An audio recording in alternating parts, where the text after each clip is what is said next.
Nah, teori statistik itu mengatakan pada suatu ketika semua orang akan terkena virus itu. Itu teorinya. Teorinya begitu ya. Artinya penyakit ini akan berhenti manakala semua orang sudah terkena. Assalamualaikum warahmatullahi wabarakatuh. Jumpa lagi di Pertanyaan TV Podcast. Kita kali ini kedatangan tamu istimewa Bapak Heru Purwadi MA. Beliau adalah Wakil Wali Kota Yogyakarta dan sudah hadir. Dan kalau ngomong masalah pejabat gitu kan, pejabat sekarang sedang banyak pusing gitu ya.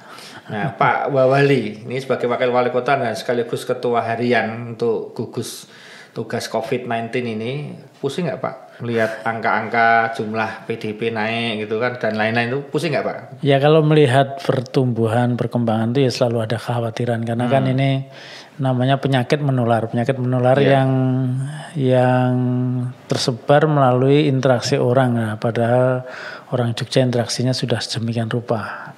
Ya kalau ada kekhawatiran kalau pusing sih enggak. Pusing dalam arti terus kemudian jadi pikiran yang kemudian membuat kita tidak bisa berpikir itu enggak. Malah kalau saya kayak gitu itu seperti tantangan. Tantangan ya. Gitu. Baik. Kalau banyak orang sekarang tanya ini Pak Wawali, terus ini kapan nih selesainya corona ini? Kan gitu tanya, COVID-19 selesainya kapan? Ini kalau saya tanya gitu gimana?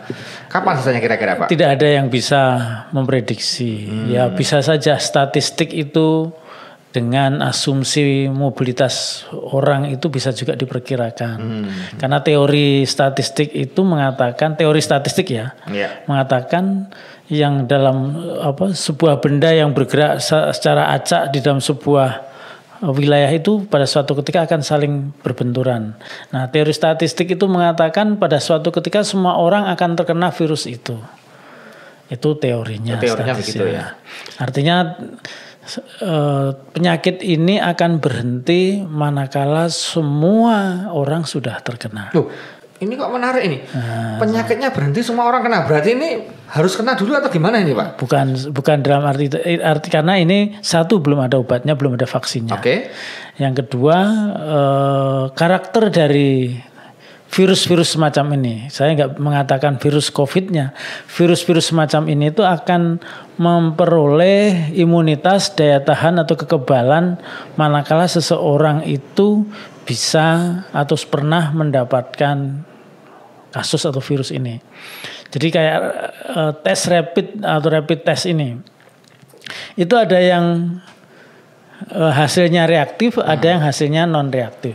Reaktif itu karena ketika diambil darahnya, itu kemudian dilihat, ini orang kok reaktif. Itu artinya bahwa orang ini sedang tubuhnya itu sedang melakukan peperangan dan sudah tumbuh imunitasnya, atau orang ini pernah kena dan ketika virus datang sudah dilawan. Itu reaktif namanya. Reaktif itu ya. Kalau non reaktif itu ketika diambil darahnya itu nggak ada imunitas yang tumbuh. Tetapi imunitas yang tumbuh itu bukan berarti tidak ada atau virusnya belum ada. Bisa jadi dia sudah kena tetapi belum menghasilkan sebuah daya imun, daya tahan atau kekebalan. Karena kekebalan itu baru tumbuh manakala sudah 7 hari.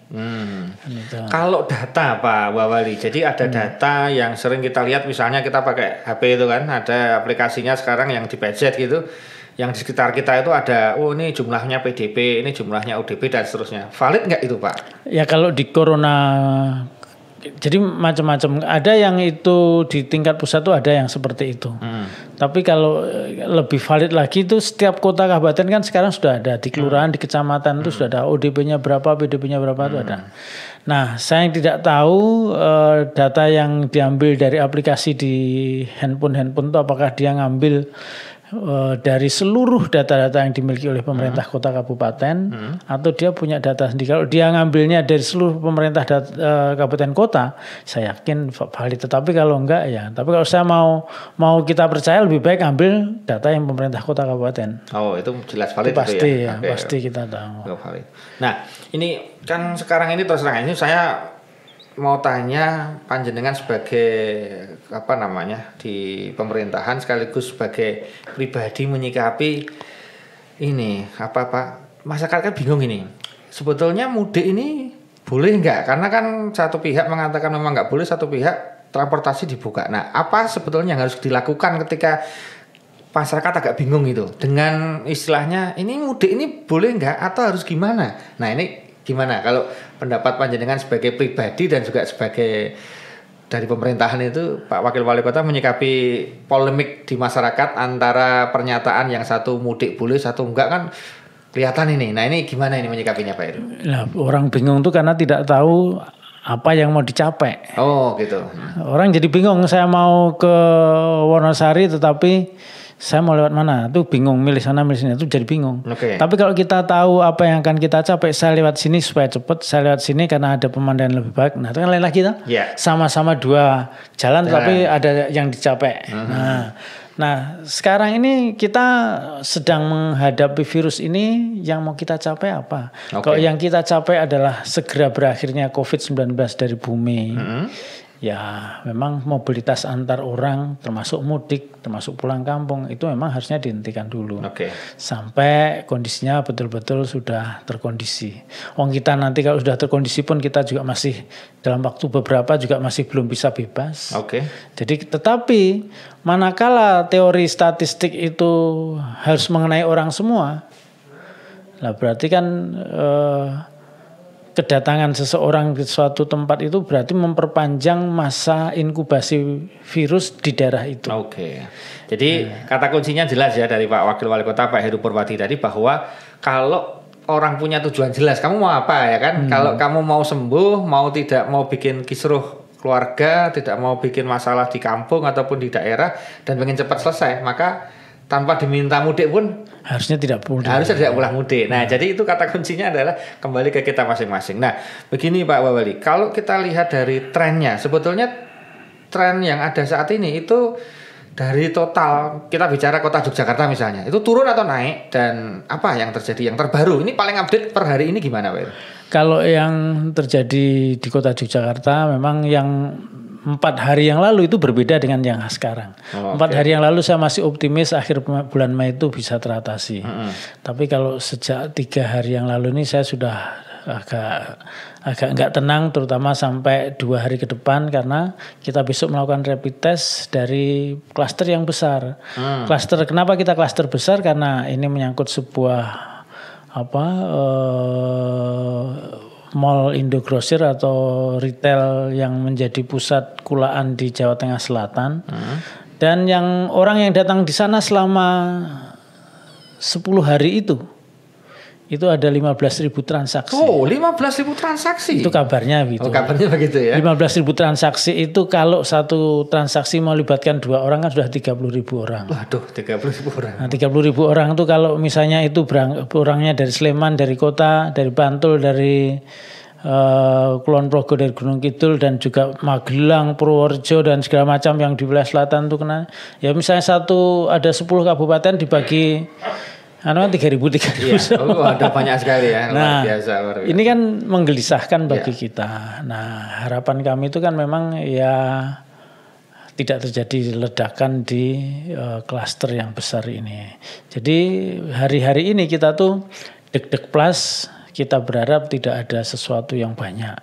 Tapi kalau misalnya rapid tes yang diselenggarakan oleh pemerintah kota Yogyakarta maupun rapid test yang diselenggarakan oleh Sleman pada hari yang sama ini hasilnya mengejutkan, nah itu pasti dibalik angka yang mengejutkan itu pasti lebih besar lagi. Pak Heru, sebetulnya siapa sih yang wajib rapid test? Kalau kita lihat kan banyak sekali sekarang ada undangan, tapi undangannya bukan dari pemerintah ya, tapi istilahnya ada beberapa lembaga itu, ayo murah rapid test, istilahnya di tempat kami murah gitu. Jadi yang harus tes itu siapa sebetulnya? Ya sebenarnya siapapun harus rapid test. Sebetulnya gitu ya. Sebetulnya. Tapi ada yang memang fungsinya untuk diri sendiri, tapi ada yang fungsinya untuk penghitungan statistik. Jadi sekarang ini tren dunia tuh mengatakan meskipun kita kasusnya sedikit, tetapi kalau jumlah tesnya juga sedikit, itu dianggap itu masih ada yang di bawah permukaan masih besar. Nah sekarang ini kan seolah-olah kita ini sedang meyakinkan bahwa angka yang kecil di Indonesia dibanding negara-negara lain itu memang real, memang realitanya seperti itu, faktanya seperti itu kan. Ini sekarang bukan hanya sekedar angkanya kecil karena yang tes kecil. Nah sekarang ini semua mencoba untuk melakukan rapid test untuk menunjukkan angka yang kecil ini memang benar-benar real. Jadi bukan angka tipu-tipuan ya. Itu kan kemarin kan masih banyak orang mengatakan ini janjane ongkone bener ora atau ini kan gitu toh. Iya betul. Nah, tapi kalau berangkat dari apa yang dimiliki oleh pemerintah kota kabupaten, saya kira real. Meskipun saya selalu mengatakan itu mungkin ada data yang tersembunyi. Data tersembunyi itu apa? Pada awal-awal bulan Maret orang tuh ketakutan, orang ngeri, COVID itu seperti ini, sehingga begitu orang tuh merasakan ada gejala panas, gejala batuk, gejala sesak nafas atau apapun, segera langsung periksa. Karena takut kalau kan gitu. Nah, tetapi di April bulan ini itu orang mungkin sudah banyak yang sembuh juga. Ternyata enggak begitu. Ternyata hanya akhirnya malah disuruh isolasi 14 hari dan ini akhirnya orang mungkin malas. Nah itu yang saya katakan, data yang tersembunyi itu bukan disembunyikan, tetapi masyarakat memang aku bisa ngatasi sendiri, saya nggak perlu periksa. Sehingga jumlah yang periksa itu kecil. Jadi Kota Jogja itu bulan Maret pertengahan sampai akhir itu per hari ada yang sampai selama 2 minggu itu seharinya ada yang 650 per orang yang mengeluh soal demam, batuk, sesak napas. Tetapi di April ini sehari yang mengeluh dengan keluhan yang sama itu hanya 75, 100. Jadi kan seolah-olah turun drastis. Berarti yang di Maret itu orang Jogja banyak yang kena kan, yang bulan April sudah nggak kena. Tapi kan ada fenomena tersembunyi itu, daripada aku di ODP dan isolasi, mending nggak usah periksa gitu ya. Karena saya bisa melakukannya sendiri. Tetapi kan tindakan itu bahaya. Betul. Tindakan Jadi itu bahaya. Para pemirsa harus tahu ya bahwa himbauan dari Bapak Wakil Wali Kota Pak Heru Purwadi tadi bahwa kata kuncinya adalah kita harus jujur ya, karena kalau kita nyaman yang penting nggak apa-apa lah di rumah aja, nah itu malah berbahaya ya. Nah terakhir Pak Heru, kita menghadapi ini kan, ini bentar lagi kita Lebaran ya, karena mau Idul Fitri dan masyarakat mungkin ada yang ngotot pengen sholat id sama nggak sholat gitu kan. Nanti secara syariat saya bisa menerangkan, cuma yang saya maksud begini, adakah istilahnya langkah ini kan saya mau tanya dulu nih, PSBB sama nggak PSBB itu bedanya apa? Terus bagaimana kota yang tanpa PSBB kemudian warganya menyelenggarakan sholat id misalnya, padahal itu berpotensi menjadi transmisi lokal misalnya untuk penyebarannya, itu gimana menyikapinya Pak Wali? Jadi secara umum PSBB dan tidak PSBB atau yang diterapkan di pemerintah kota Yogyakarta dan umumnya di daerah istimewa Yogyakarta itu kalau secara normatif tidak ada bedanya. Normatif ya, normatif itu misalnya anak-anak sekolah di rumah, itu semua dilakukan. Bekerja dari rumah, sebagian besar dilakukan seperti itu. Pembatasan perkumpulan, semua dilakukan seperti itu. Terus kemudian harus pakai masker, harus cuci tangan dan segala macam, itu semua dilakukan. Nah, kemudian toko, warung-warung dibatasi jam bukanya, semua juga dilakukan. Kemudian yang lainnya hampir semua di Jogja itu yang norma-norma PSBB dilakukan. Bedanya kalau PSBB itu ada pemaksaan dan ada larangan serta sanksi. Sementara kalau di kota Jogja dan DIY pada umumnya itu kan statusnya adalah DIY belum PSBB sampai hari ini ya? Enggak, tanggap darurat bencana sama. Seluruh DIY sama. Statusnya tanggap darurat bencana. Jadi artinya kita tanggap terhadap darurat bencana ini dan kemudian kita melakukan. Nah, cara melakukannya apa? Kita tuh maksimal, norma maksimal tuh kita pakai, tetapi statusnya tanggap darurat. Nah, artinya norma PSBB sudah kita terapkan di sini, sehingga tetapi kita tidak ada paksaan, tidak ada larangan. Sehingga kalau misalnya ada yang tadi mau sholat Idul Fitri, kira-kira apa yang dilakukan? Pendekatan dulu gitu Pak Heru misalnya? Ya kita hanya bisa pendekatan, dialog, sebaiknya ini karena bahaya seperti ini kan itu. Tetapi kalau misalnya nekat ya kita nggak bisa maksakan karena nggak ada paksaannya. Oke, nggak ada. Kita hanya bisa menghimbau, tidak ada. Kalau PSBB bisa dipaksa itu Pak? Bisa. Oke, jadi yang PSBB sama enggak biar tahu lah. Ya, ini karena kalau PSBB itu ada pemaksaan. Sehingga ada jam malam, keluar malam, ada sanksi. Kalau misalnya di luar ada pengumpulan bisa langsung ditangkap dan kemudian dimasukkan proses hukum bisa. Kalau kita ada orang kumpulan datangi terus kemudian Pak sekarang pulang aja sekarang hanya gitu aja. Oke, anjuran ya sifatnya. Anjuran. Nanti kita lewat dia mengumpul lagi. Nah, terus kemudian lewat lagi bubar lagi. Kita lewat lagi ngumpul lagi. Nah itu kan hanya jadi karena memang kita nggak ada sanksi, pemaksaan ya nggak ada. Tetapi ketegasan dalam menyikapi itu saja kita ada. Cuma tidak ada orang untuk dipaksa. Itu. Ya. Terakhir sekali Pak Heru di pembahasan tentang COVID-19 ini. Tadi sudah data udah banyak, semua sudah diterangkan sama Pak Wakil Wali Kota. Nah sekarang Pak, gimana sih Pak tips praktis Pak di akhir sesi ini agar kita bisa tetap happy di kala pandemi? Nah monggo. Kalau saya gini, yang pertama selamatkan diri kita masing-masing. Karena dalam posisi seperti ini, kalau kita menyelamatkan diri kita masing-masing itu juga menyelamatkan orang lain. Yang kedua, kalau kita sudah selamatkan teman kita. Teman kita tuh ya, kalau kita punya teman ya, kita ajak supaya mereka tidak terlalu dekat. Selamatkan keluarga kita, selamatkan semua yang ada yang kita cintai, kita kasih, kita selamatkan semuanya. Tanggung jawab kita terhadap diri kita itu sama dengan tanggung jawab kita pada orang lain, teman kita, keluarga kita.